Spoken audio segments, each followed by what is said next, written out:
뉴스 속 경제 이슈는 더 쉽고 깊게, 최신 고용 동향은 더 빠르게 전해드리는 고용브리핑 365 시간입니다. 서영석 기자와 함께하겠습니다. 안녕하세요. 안녕하세요. 오늘 어떤 이슈 가져오셨나요? 네, 한때 은행에 돈을 맡기는 건 미련한 일이다 취급받기 쉬웠죠. 하지만 기준금리 인상 여파로 시중은행의 정기예금 상품 금리가 연 5%를 넘어서면서 상황이 180도 달라졌습니다.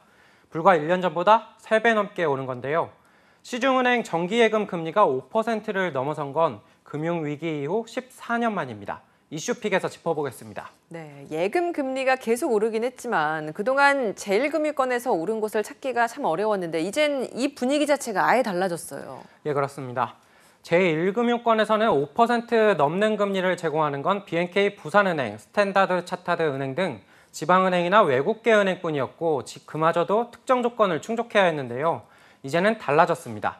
1년 만기 기준 NH농협이 5.1%로 가장 높았고요. 우리은행이 4.98%, KB국민은행이 4.96%, 신한은행과 하나은행은 4.85%로 근소한 차이를 두고 뒤를 이었습니다.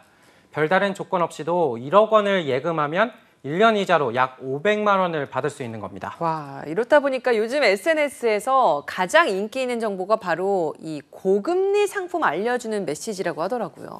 네, 그렇습니다. 예금과 재테크를 합친 예테크, 금리 쇼핑 이런 말까지 등장할 정도인데요. 그래서 적금을 들었다가도 금리가 더 대폭 오른 곳이 있다면 갈아타는 분들도 많이 있습니다. 금리 인상 기조 속에 예적금에 돈이 몰리는 이른바 역머니무브 현상이 계속되고 있는 건데요. 부동산이나 가상화폐 같은 위험자산에 투자했던 투자자들이 자금을 다시 안전자산인 정기예금으로 옮기고 적금도 들고 있는 겁니다. 맞아요. 그래서 시중에 있었던 자금들이 은행으로, 특히 정기예금으로 많이 몰리고 있어요. 네, 그렇습니다. 이미 지난달에만 제1금융권 정기예금으로 56조 원이 넘는 돈이 들어와서 사상 최대 액수를 기록했습니다. 반면 이자가 거의 없는 수시 입출금식 예금에선 44조 넘는 돈이 빠져나갔고요. 작년 8월 69조 4천억 원으로 정점을 찍었던 증권 투자자 예탁금은 지난달 48조 원으로 줄었다고 합니다.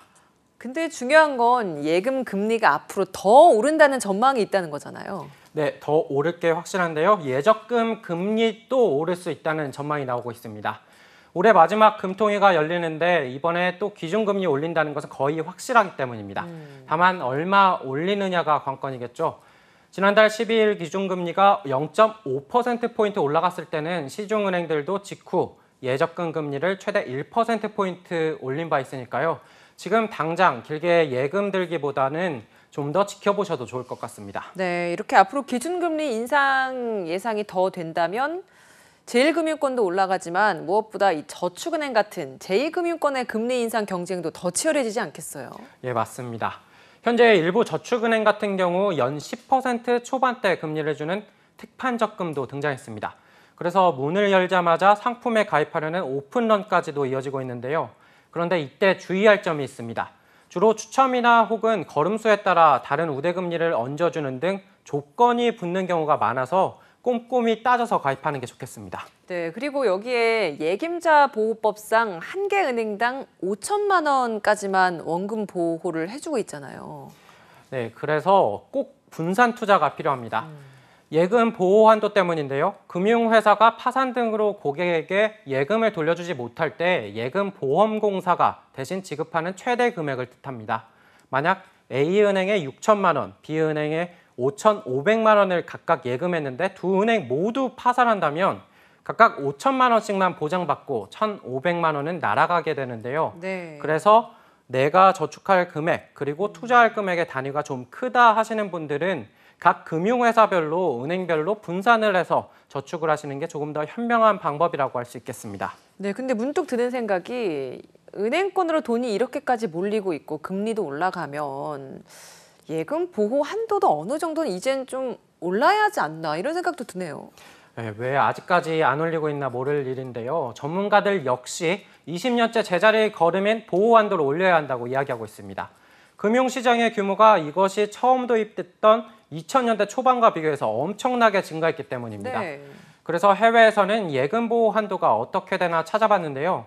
보시면 해외에서는 2008년 금융위기 대응 과정에서 한도를 늘린 곳이 많습니다.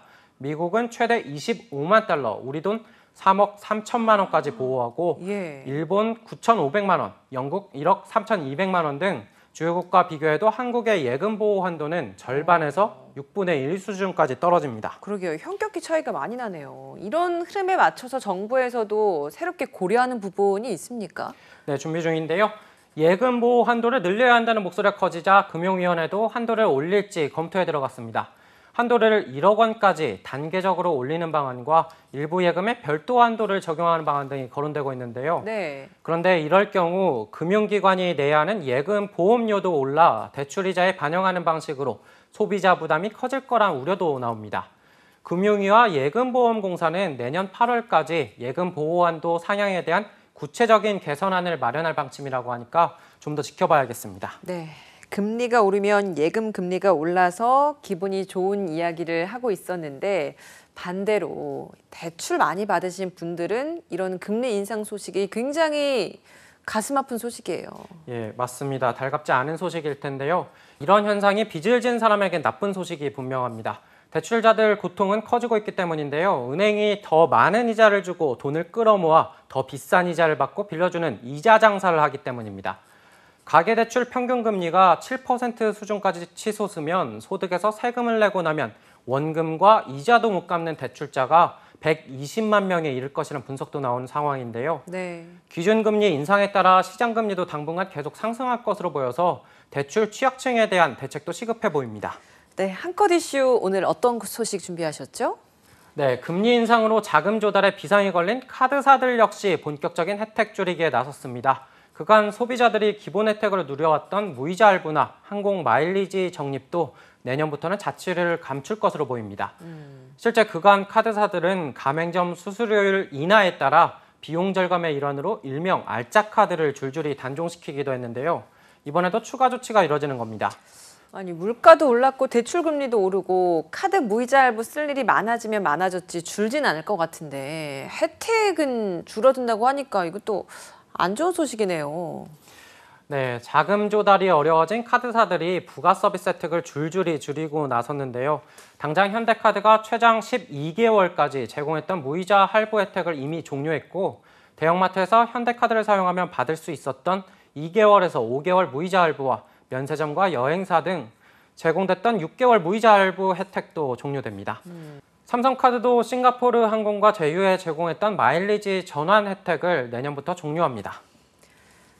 네, 한쪽에서는 여유 자금을 더 불릴 수 있어서 콧노래가 나오지만요. 또 한쪽에서는 예금 금리만큼이나 가파르게 오르는 대출 금리에 한숨이 깊어지는 요즘입니다.